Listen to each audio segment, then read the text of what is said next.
on to our conversation.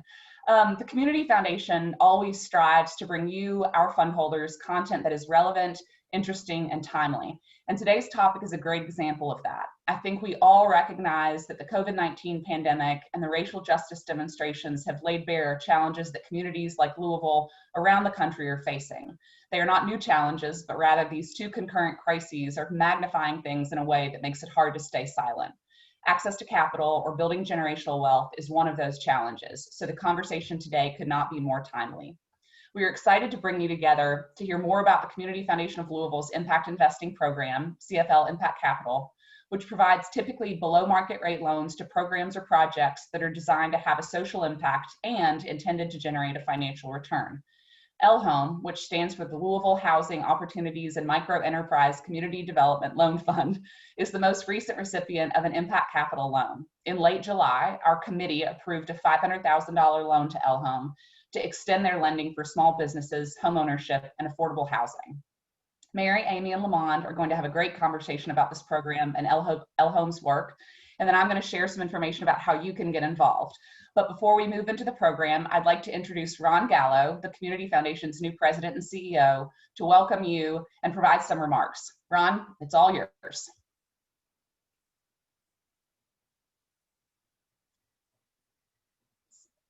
Ron, you might be muted. We can't hear you. Can you unmute and go from there? Okay.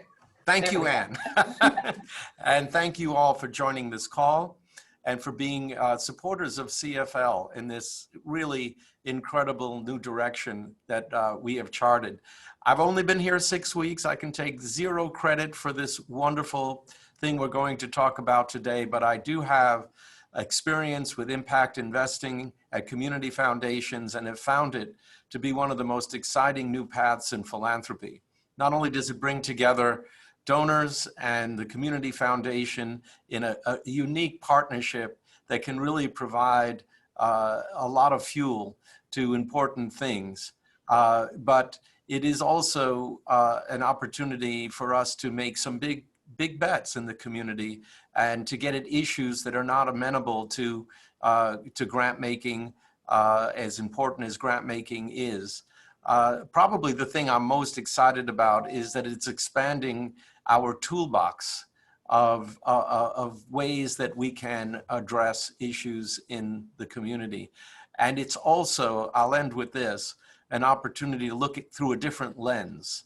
And that's the asset lens. We so often talk about the needs of communities, and that's an appropriate way to talk about particularly populations and communities that have been left on the margins. But I've always been a believer that in every community there are assets.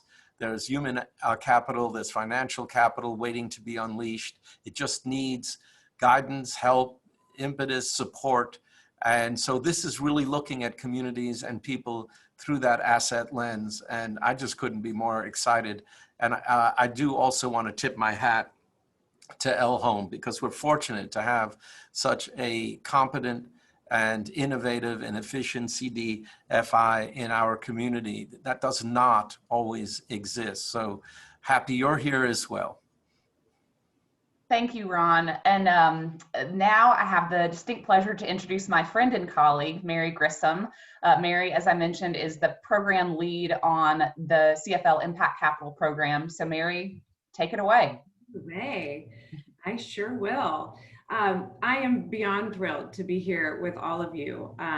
Today, we get to share some of my favorite work going on in our city and to do so with some of my favorite people. I know it can be distracting to hear the pings as people join the call, but it gives me great pleasure to see people, so many people joining and interested in this important conversation about how we move capital where it's needed most. My colleagues, Amy Shir, the president of LHOME, and Lamond Russell, who's a member of the advisory board for LHOME, are going to join me in this conversation in just a moment. But I want to set the stage a little bit because we are going to wade into some deep water in this conversation. And it's nifty to talk about the technical bits and bobbles of the impact investing program, but we really want to get to talking about the why behind inclusive lending, intentionally inclusive lending, which is what LHOME does in our community, and is really CFL Impact Capital is providing a pool of funds that are going to be relent by LHOME to help neighbors and community members build wealth for themselves and their families through homeownership and small business development and many of the ways that we know people build assets. So as the lead for CFL Impact Capital, I am so proud that we, for 6 years, have really been building a practice of local impact investing. As Ann talked about, we have been providing favorably termed loans for projects that create social impact, and we've made 14 of those loans. This in and of itself is bold, innovative work for philanthropy, right? Taking a portion of the principle of a fund, the principle of an endowment, not just the grant dollars available, and putting that into community. We've perfected this flow, really making sure that each loan undergoes really thorough social and financial due diligence. Amy can tell you, we have lifted the lid, we've looked under every nook and cranny, and so that due diligence is a really important part of how we make sure we're making solid investments.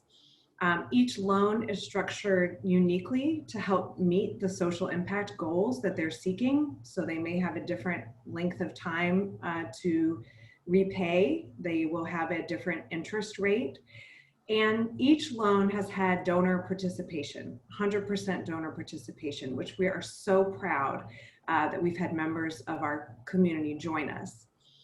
And I think most importantly, the portfolio of loans that we have out is producing really solid social returns. And those returns represent a wide range of good outcomes that help us reach the foundation's vision of a people and place that are thriving. But we know too well that not all people and not all places are thriving in our community. And it has been that way for way too long. Our community's lopsided, racially inequitable outcomes have persisted. And we have staggering racial wealth outcomes in Louisville, Kentucky. What underlies that is a really complex mix that has everything to do with our history as a country. 400 years of history of racial injustice. What we know right now in this particular moment in Louisville is that the heightened attention on race and the realities of the corona pandemic have thrown new light on long-standing sources of economic inequality. And the truth is, some communities have less access to fair credit than others. So it's incredibly important that we're intentional about how we act and move amongst the many steps and actions we're all going to have to take. Last year, the foundation, Community Foundation of Louisville, determined our new focus, our new impact strategy for the Impact Capital Fund, and we've committed all of our funds to equitable economic development. This means affordable housing, inclusive entrepreneurship, community facilities, and underserved communities. And today, we're kicking off the first investment in that series. So as we've talked about, I'm just going to give you the basic frame of the deal itself, which is we're extending a $500,000 loan to LHOME. They will relend those dollars, the loan amount, $500,000, at 2% interest for a period of 5 years. This will be our 15th loan again, but is truly the kickoff. And so as I build the bridge over to Amy, I want to bring into the room just a few people. And perfect, Jan, thank you. I want to make sure, this is not just a financial transaction. This is an investment in neighbors, families, business owners, people who are building lives and dreams against far too long odds. As you look around, some of you may know the people in these photographs. I certainly can call a few names, and I think about the stories behind those those faces. People who are working hard to own the building that they have rented and run their business in for many years. People who need to buy the tools to bid the contract that will allow them to hire. They are folks who are working to keep a house that their grandmother worked to save and buy. And they're the heroes of our story. And they're the success we want you to join with us to support their dreams and aspirations. So I'd like to welcome Amy Shir to the center of the room and the stage for just a moment, and just kind of kick us off with a little bit about the services of LHOME and why they are needed. Thanks so much, Mary, and thanks to all of you for showing up. I'm incredibly humbled and grateful to you for your support and your presence at this time. You know, LHOME is Louisville's intentionally inclusive lender. We are a certified nonprofit community development financial institution, and what that means is there are predatory lenders and there are mainstream financial institutions. And this city is very underinvested in CDFIs. CDFIs play this role to fill that gap between the predators and the mainstream financial institutions. There are a number of reasons why people can't access good capital, good loans at banks. One of them is just simply credit scores, and there are a myriad of them. So I want you to know that, you know, redlining was real in the 1930s.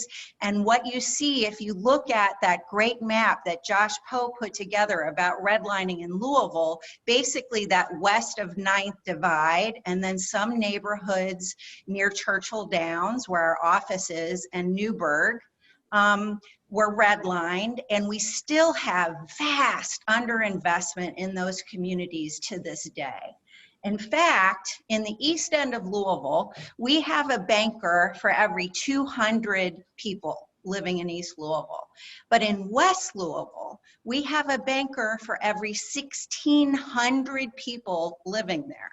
So if you don't have access to a bank on your corner, guess who you have access to? You have access to payday lenders and the check cashers and predatory furniture lenders and title lenders on your cars and things like that. So I want you to let it sink in that without access to capital and without access to that banker relationship, it's very difficult for you to fulfill your dreams of ownership, right?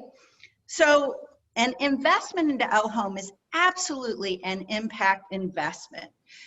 Since becoming Louisville's only headquartered nonprofit CDFI in June 2018, and by the way, Park Community Credit Union has recently become a credit union CDFI, and we are super pumped. We have always partnered with Park, and we're super pumped that they're going to be joining us to fill this gap that the community really needs. But since June of 2018, we have now made over 220 loans and deployed over $3 million to low wealth Louisvillians and small business owners, primarily people of color and small business owners of color. And I want to tell you something, that half of that amount was deployed in 6 weeks during the early part of this pandemic virtually, because I was very concerned that our very small businesses in town were not going to be able to access quickly enough those PPP and EIDL funds from the CARES Act.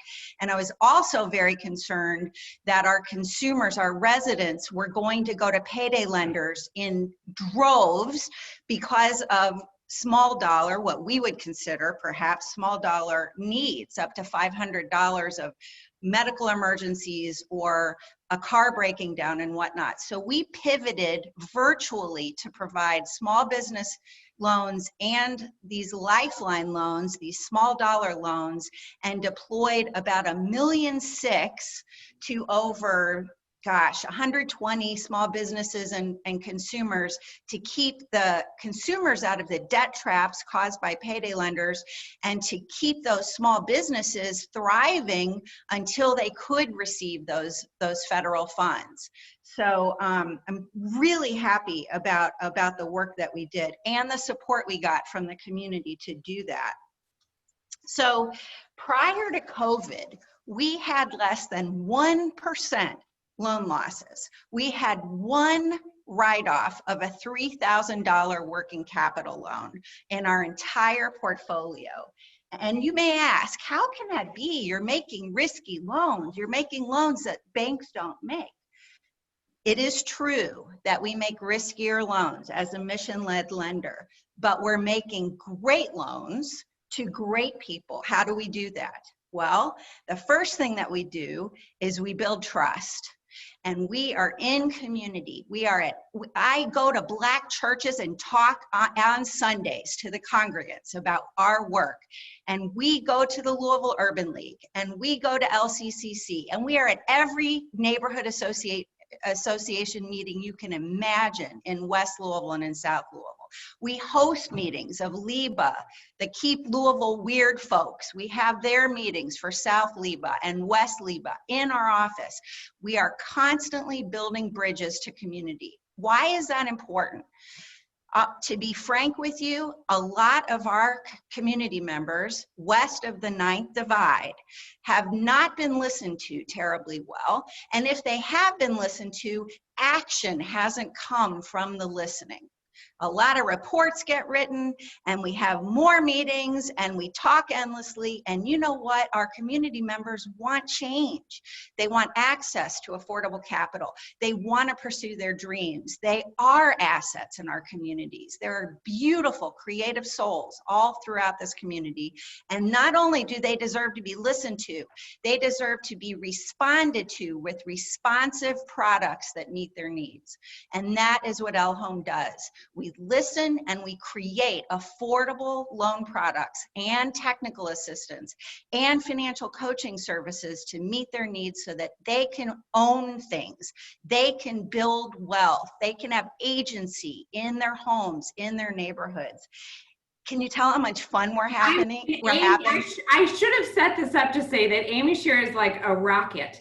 And that we are so lucky to have her in this role in our community right now. And so, Amy, I want to just kind of cue you up to follow on. I think your call to action, for friends and neighbors is so important, right? This is not just about processing, checks. This is about a living, breathing network of people who are investing in each other, and particularly those who have been underinvested for far too long. That's right.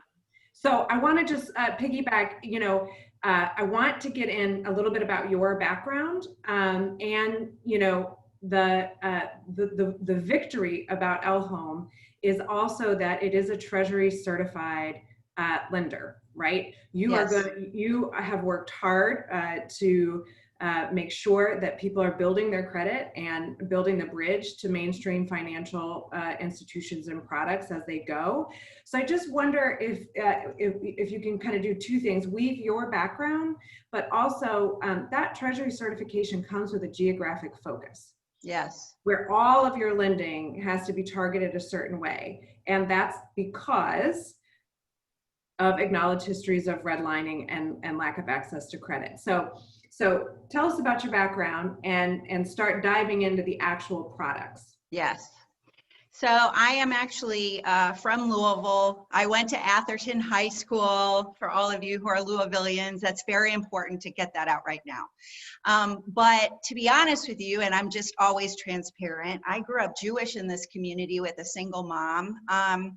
I experienced anti-Semitism growing up here, and I could not wait to get out of Louisville and go up east to some shiny school that was open-minded and had diversity. And I also thought that we were very racist when I was growing up. I was bused the first year of busing to the West End and experienced a lot of the trauma that the community had that first year of busing.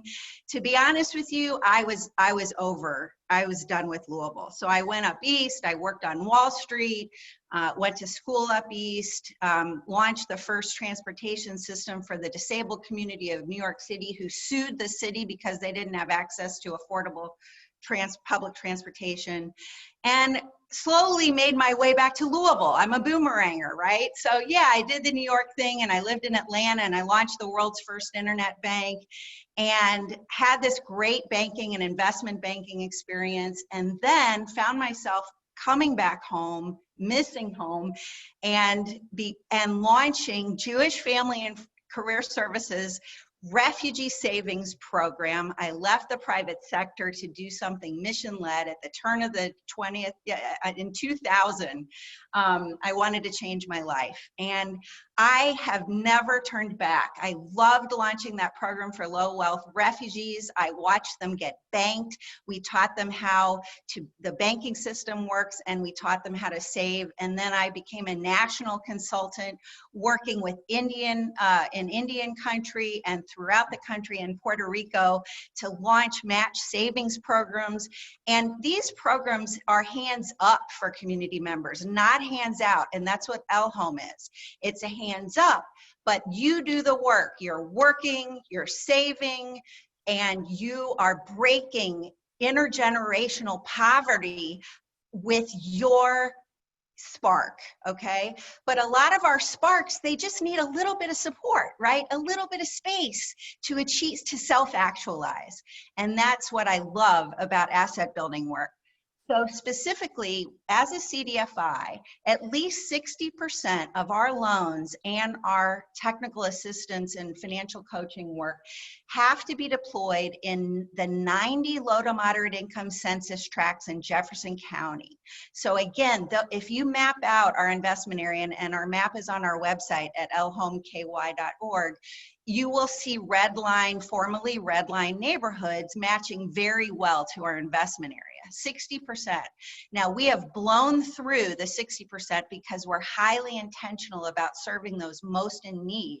And more than 80% of our loan services and technical assistance and financial coaching goes to LMI residents and small business owners, okay?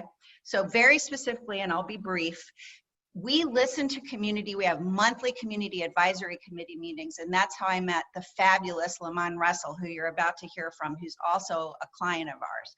So we have heard, for example, that we have elderly homeowners that could lose a house for $500 to $800 of unpaid property taxes. Those property tax bills get sold to third parties around the country, and they get liens on those houses. Now, if you all are like me, I care about this racial wealth gap. And when we take people's houses away because of $500 to $800 of unpaid property taxes, we're not narrowing the racial wealth gap. These are people who own their homes, okay? So we have a property tax assistance product at 6% that helps people pay delinquent property tax bills and current ones, stabilizes them, and then we bring in attorneys to work with them on wills and estate planning, just the way we would in East Louisville, so that that asset goes to the next generation and they build wealth. We have home repair loans. We had a client who had a tree fall on her house, and she was living with a tree on her house in West Louisville because she could not access a home repair loan that was affordable to get the tree off. And winter was coming, and it was colder in her house than it was outside. So we established a home repair loan. People can now repair their homes and have energy efficiencies so that they're paying less in their bills because of this product that they did not have access to. Primarily what we do is small business loans up to about $15,000. These are life-changing for people. We have this fabulous teacher, LaTanya Bland at Mazik Middle School, that we got a food truck for her, and she has brain freeze cones for a cause. And she goes out and sells ice cream on the street so that she can tutor more Black kids so that they raise their math achievement scores and have very different trajectories in their lives. And LaTonia's a neighbor of mine. I'm in Old Louisville, and I bring her chicken soup when she's sick. We love LaTonia. We love our clients. Two more that I want to mention is a working capital loan. The Louisville Urban League does this fabulous job of training minority contractors to build affordable housing. But then they need a bank. They need someone to lend them money for their drywall and their equipment and supplies. And so we have working capital loans for those contractors, and we get them their equipment. They pay us back after they do their job, and then they can have another loan and they can work. So that access to capital is a critical piece. Lastly, I just want to mention that we heard from community members, particularly in gentrifying neighborhoods, that they were sick and tired of seeing people not from their neighborhoods coming in and flipping houses and making a profit on them, and also displacing their neighbors due to gentrification. So we developed a small investor loan product, and Russell is actually a recipient of that. We're investing in the people in the neighborhoods to get up to $30,000 to get vacant and abandoned properties, and then they can flip them and they can rent them and they can create affordable housing and they can build wealth for themselves as well as their neighbors. So you have a little bit of an idea about how this works. It does not work with my coming into West Louisville and saying, I have all the answers for you, let's bring it. No, no, no. We listen, and then we respond, and then we act, and then we get them their money quickly after they've gotten their loan packet to us. We frequently have money to people within 72 hours. All of that is about dignity and trust, and people cry at our closings because they are so moved at how well they've been treated and how much dignity that they've been given. So it's really a gratifying experience that we're having, and there's a ton of need. We need way more capital, and I'm so excited to be with you today.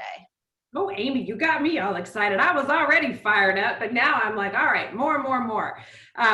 Really appreciate that. And do just want to say, you know, when we do our professional due diligence, obviously we spend a ton of time on the financial side, but something that came out that was so unique about LHOME is the depth of their community engagement and the nimble way in which they move dollars. So that, you know, we had a national partner who did the due diligence, who, you know, stopped the train to say, this is really remarkable, where we might in Louisville say, we don't have enough money, we don't have enough CDFIs, we don't have enough this. They wanted to point out, you have something really special and unique in LHOME, and it is this responsive, relationship driven way in which they're investing while doing so financially responsibly. So Amy, I'm going to ask you to, we're going to bring Lamond into the conversation. I mean, you know, starting with the working capital piece, you've queued him up well, but just as you turn it over to him, what would you like to say about Lamond? Lamond grew up in Newburgh and is now living in a home that he remodeled with funds from LHOME that probably came from the Community Foundation of Louisville originally. And he can tell his own story. I want you to hear him. And I also was concerned that if we didn't have a Black man on the call, we might not have had any Black people on the whole call. And you need to listen to Lamond. He is a treasure trove of information and has had a lot of pain and trauma living in the neighborhoods that he's lived in, and he is resilient and he is beautiful and he deserves our investment into his work. Lamond? You might be muted. You are muted. Okay. Can you hear me now? Yes, and then show them your beautiful house that you're sitting in front of while you're talking. Well, I'm Lamond Russell. I thank you, Amy, for the introduction. I'm 46 years old, grew up in Newburgh, in a rough neighborhood. But I guess the way I would say it is I'm a bit of a nerd, and I study things, you know, read all types of things, and just look for and find those things that I feel can make a difference. Not just for me, but for people of the community. And the way that I came across LHOME was that I, during the recession, figured out a way to kind of keep my head above the water by maintaining mortgage default properties, HUD properties, and throughout networking through that, I took an interest when the Tax Reform Act was put into legislation, and I sat and read through it. And what I found in there was a gem that I'm sure most of you all by now have heard of, the opportunity zones. And I took that information to some people in local politics and kind of, tried to figure out why we weren't hearing about it. With everything that's going on with gentrification in West Louisville and this opportunity zone thing, kind of colliding at the same time, I wasn't understanding like why the people from the community hadn't heard anything about it. So what I came to find was supposedly the governor didn't even know anything about it. And through, whatever communication went up the ladder, I was kind of assigned to sit down with someone who sat on a commission with the governor, and we sat down and went through the census tracts and actually determined what,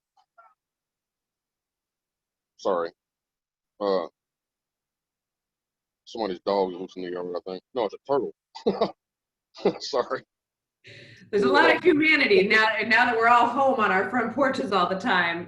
Calls are interrupted. There's a turtle that supposedly ran across the yard.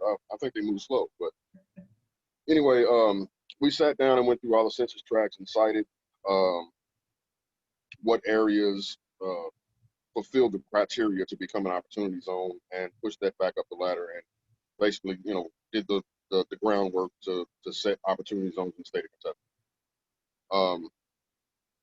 In doing that work, I came across some people who knew of this entity called LHOME, and I took an interest in that. And a lot of times, and Amy spoke on this, all my life I've heard people talk and come up with studies and, spend money just trying to figure out data and statistics and things like that, but nothing really happens. And what I found when I came to sit at the table with LHOME was, in the beginning, I'm going in thinking the same thing, these are the same people doing the same thing that I've always seen before. But then I came back the next time and there was actually movement on the things that we had discussed the last meeting. And I started to see, people are really serious about doing something here. And I said, I'm all on board. And I've been, at the table, ever since then, because I really see action. The way that it has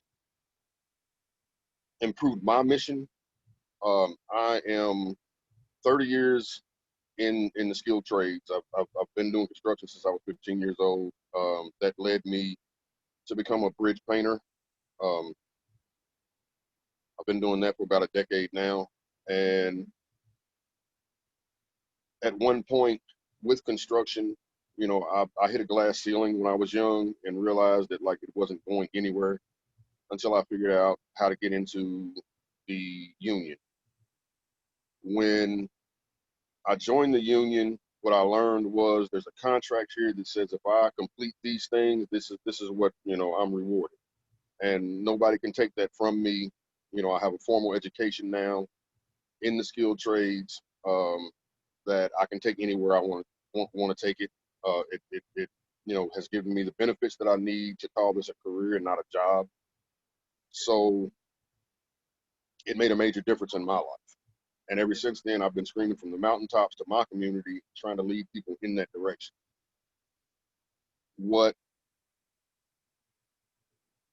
There's a lot of different things that come together to make me who I am today, but that's a big part of it. And I've always wanted to be able to invest in these properties down here in the West End. I've studied and known about redlining my whole life and understood why these properties sit the way that they do when there are actually investors that invest in properties for profit. There was no profit to be had in these vacant properties down here, and that's why they sit the way that they do. What I've been able to do since I've been home for the last year and not on the road painting bridges is actually invest in some of these properties using LHOME funding, and also bring young men from the community into the skilled trades to give them the same path that I've been able to enjoy. So long term, my goal is to actually have a program that brings the two things together. I want to be able to, you know, buy this property. I'm looking at a house right across the street that I have under contract right now. Borders is working on clearing the title right now, and when that does clear up, I'll be able to bring my crew of young guys from the neighborhood into that property and show them from start to finish what it takes to renovate this property. I'm getting a lot of interest from these young guys, and people have seen, you know, the improvement in my life and the things that I'm doing down here in the community, and it grabs their interest. If I'm able to build this, you know, to the state that I'd like for it to be, I can effectively make a change in the whole community. LHOME is on board with me, and I'm on board with LHOME, and we have the same vision. And when I come to the table to the community advisory meeting, you know, it blows my mind to see 20 people sitting around the table that actually have the same goal in mind and acting on it. Lamont, that is incredibly powerful testimony. I think, you know, just the point about how much data, we don't need any more data. We know the underlying conditions in our community, and it's time for action. And that, you know, your vision of bringing and hiring and giving skills the way that you have them, while investing in the neighborhood. I mean, I just want to state to everyone, this is what you get to do. If you invest in LHOME, you get to invest in Lamont, and you get to invest in Lamont's vision for his community. And I can't imagine anything more powerful than that. So Lamont, not only have you been a client and done your own, you talked a little bit about the advisory council, and kind of you come to the LHOME table to help others get connected as well. So it's not just your business relationship with LHOME. Tell us about the advisory work. You know, like what type of information are you all sharing there to help LHOME develop their product? I came in, you know, as a contractor that, you know, for years and years, I've done contract work for investors, you know, on, you know, their properties, you know, in West Louisville. And, you know, initially I came in with that experience. And I was asked questions. I was seeing that people are really interested in doing something here, and they need somebody from the community to kind of bridge what the need is. So at that time, I was actually in and out of town. You know, I was all over the map doing the work that I usually do. About a year ago, I was injured on the job, and had some medical problems after a surgery, and it's kept me grounded, you know, kept me at home. And it has allowed me to get into the things that I've always wanted to do that I haven't been able to do because I'm always out of town. Well, investing in properties is something that I was, you know, kind of piddling with and trying to do. You know, I bought a property and bought all the materials and had all the tools and everything staged, and then I'm gone for 9 months. So I come back and kind of touch it, you know, here and there. But now that I'm home, you know, I can kind of go full time into contract work and investing. So that has grown while I've been at the table with LHOME, and just because, like I said, I'm a nerd. You know, I kind of study and watch everything. You know, I've been able to give a community voice at the table in, you know, a lot of ways that I guess, you know, people want to help, but, you know, the question is how. And like, you need somebody, you know, that can be that voice. And I've always found that they're interested in knowing, like, what is the need in the community. You know, what is the word from the street. Right. I don't have to be in West Louisville right now. I actually have a house in Fern Creek, but this is where I feel like I'm needed. And I feel like, you know, I'm making a difference, as small as it might be. Hopefully it grows, but I'm making a difference in different pockets of West Louisville. I am quite sure that is the case. And I want to welcome folks to share their questions for any of us on this call. There was one question in the chat just about I just wanted to revisit the history of default rate at LHOME. And so Amy will unmute in a moment. She referenced, prior to COVID, the default rate was 1%.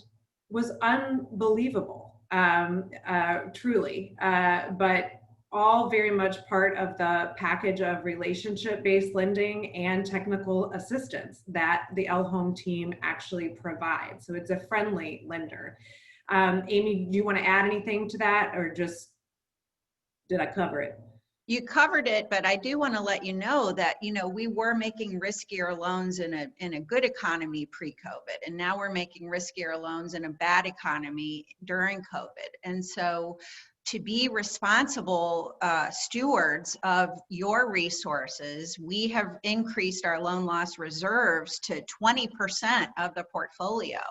And I'm an active member in the Opportunity Finance Network, which is the trade association for the 1,100 CDFIs nationally, and they're concerned about loan losses spiking. And as you know, your local businesses that you love and support aren't doing as well as they used to. So we raised our loan losses to 20%. We have loan loss reserves for 20%. And we are constantly talking to our borrowers. How are you doing on a scale of 1 to 5? And do you have a business plan to pivot during the pandemic? And have you applied for PPP and EIDL, or did you? And what are other resources we can bring to bear to make you sustain? So we have this dual-fold purpose, which is to keep the economy strong with our clients, but also to get repaid, right? Because we're a nonprofit lender, and we want to make those loans to other community members, and we need to pay you guys back. So I just want to assure you that, I'm a former banker, an investment banker, and we have a very strong board and underwriting committee. And we have a handle on what's happening as much as any other financial institution has a handle on the uncertainty that is the present moment. Right. Very helpful. I will take a moment to say that Community Foundation of Louisville is also providing what we would call a sort of sidecar grant to this loan to help build that loan loss reserve. But we certainly want to let folks know that granting to LHOME, along with participating in this loan, would be hugely helpful for exactly that reason. That the industry standard is 10% for a loan loss reserve. This $500,000 loan, that would put it at a $50,000 reserve. Community Foundation is going to grant $25,000 of that, and we would really love to have donors match us and join us and make the loan loss reserve whole for this loan. I have a private chat question, Anne, if you don't mind. I want to bring it out here because I think this is a really important question about the LHOME interest rates. So, I'm sure folks are doing the math in their heads. Okay, Community Foundation is charging 2%. So we're cheap capital, right, to LHOME, which then charges a different rate to lenders. And I think, really talk about those interest rates that you charge and how they are competitive for what is offered in the area, and why what that spread allows you to do. Right. So I will say that because we were so responsive to the pandemic, we offered 0% small business loans for a year, and those will convert for 4 more years at 5% interest. So, that's bad for business, for a for-profit organization to charge 0% loans, especially if you think about the cost of capital. If I were to use your capital at 2% and then lend it out at 0%, we lose. Okay.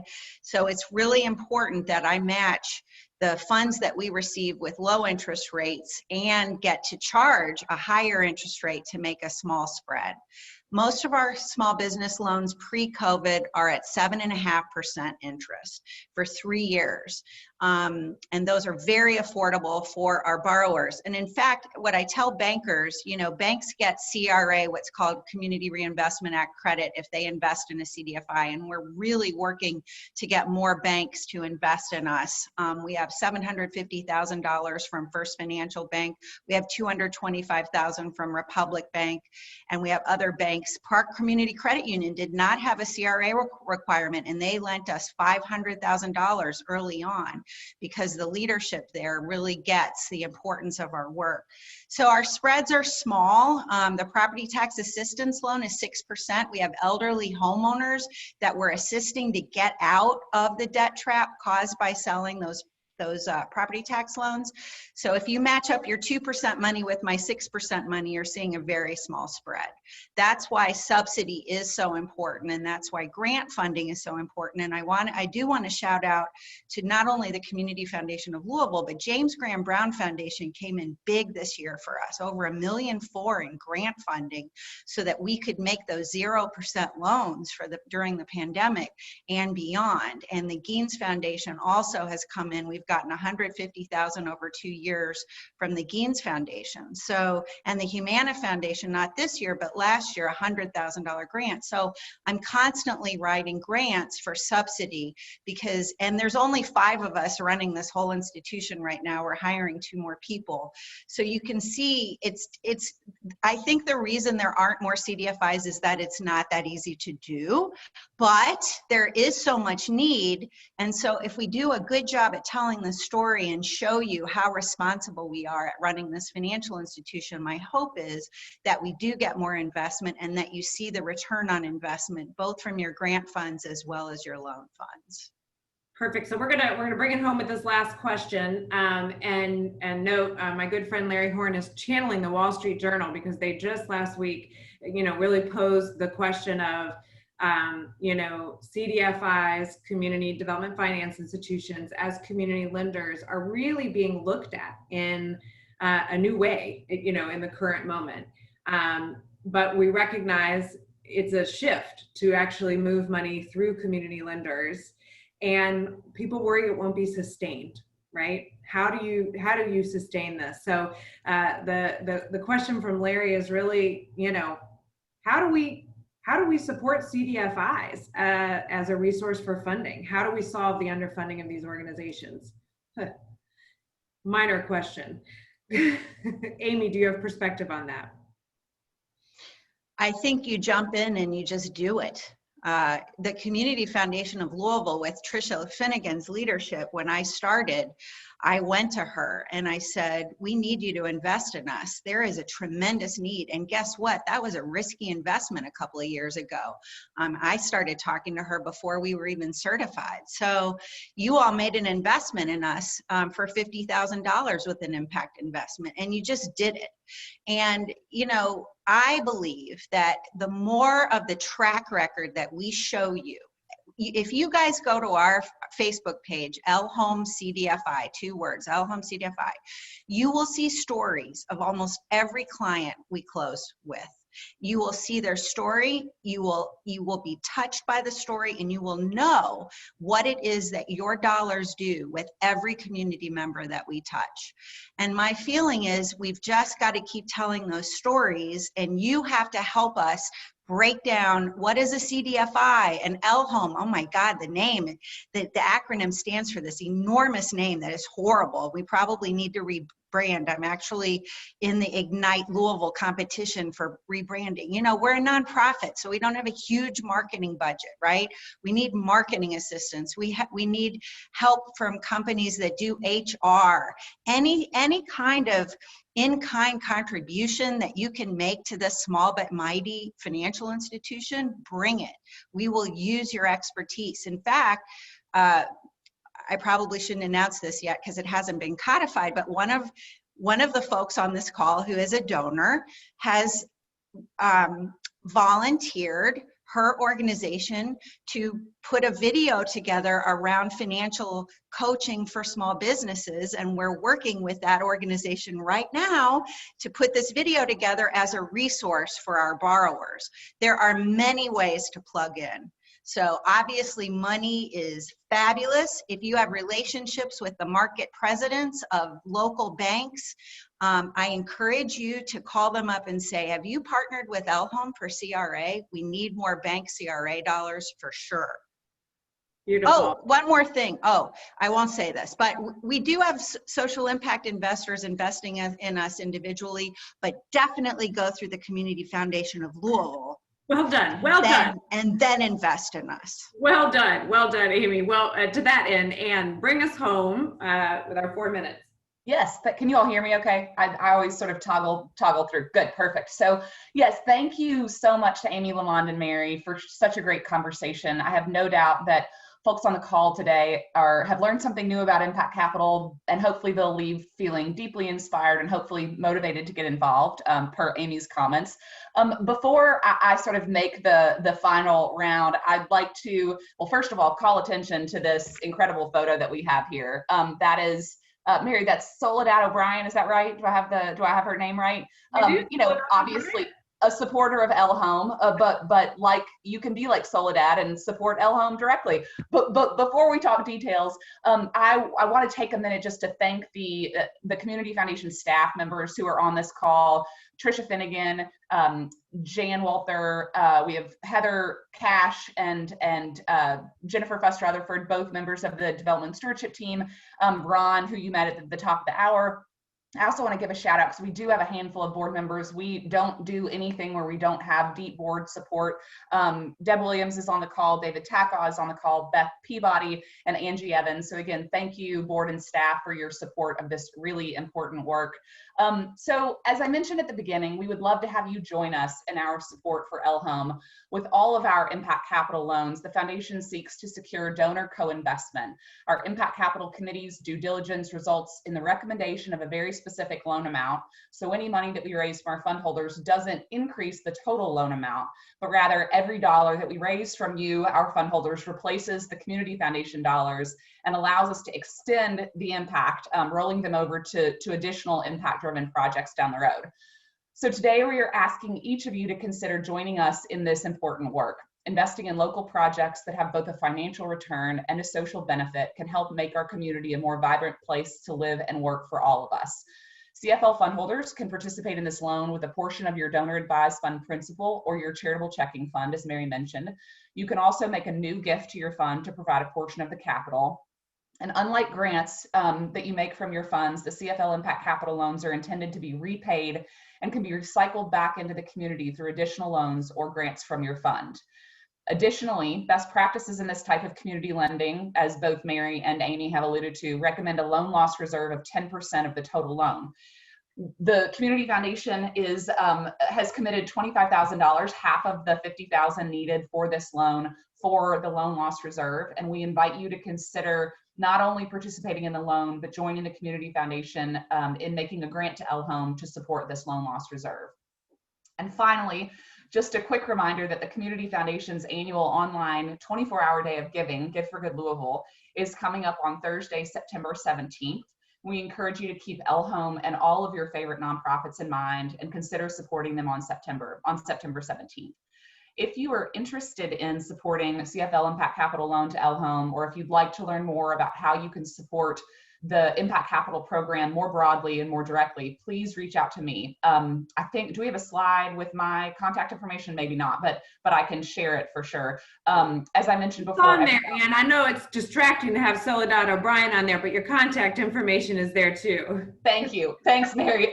Yeah, as I mentioned before, every dollar that we raise in donor co-investment allows us to extend our impact in future Impact Capital loans. So again, thank you so much to our panelists. Thank you to the folks joining us on the call. We know that you have lots of ways that you can spend your time these days, so we're glad that you chose to spend a little bit with us. And with that, Mary, I think it's a wrap, right? It's a wrap. Appreciation to everyone for being able to join us. Great way to start the day. Thank you. Thank you. Bye. Thank you all. Thanks. Bye-bye.